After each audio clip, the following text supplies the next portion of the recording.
In section 10, which is the section we are going to look in now, we are going to look at two factors which form the backbone of any economy, the growth story of any country. These are the manufacturing and the knowledge industry's priorities. I would suggest to the PM to be that we must look at a contribution of 35% or more of the GDP coming from the manufacturing segment. As I understand, in the year 2012-2013, the share of the manufacturing sector in the GDP was just about 15.2%. After all, there is a brick and mortar industry which needs to contribute, other than the other major contributor, which is agriculture.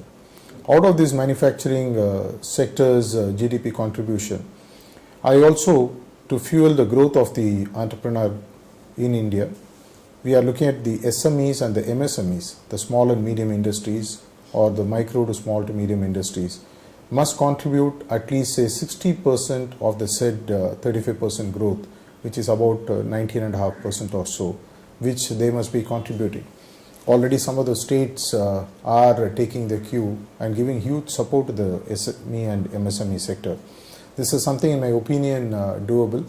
After all, with the kind of investment we have suggested that the government makes in the priority sector like infrastructures and other areas, I am very certain that this would spur the growth and let us meet this highly ambitious but surely a probable target. The second one I am talking about, where we are doing already reasonably well, is the knowledge industry. The knowledge industry, I am talking about the IT enabled services or the ITES and the consulting space. Both these in any growing economy must be contributing at least at 10% or more of the GDP.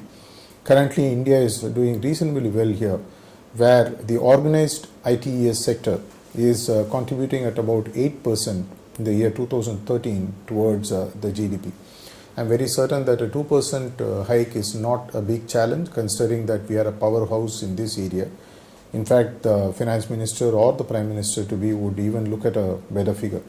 When India works well with both these, after all, knowledge gives the impetus for growth, and of course manufacturing provides jobs, and it provides the economic indicators which let us grow. These are the two factors that I would request the PM to be to consider as part of the manufacturing and knowledge industry priorities, which forms the section 10.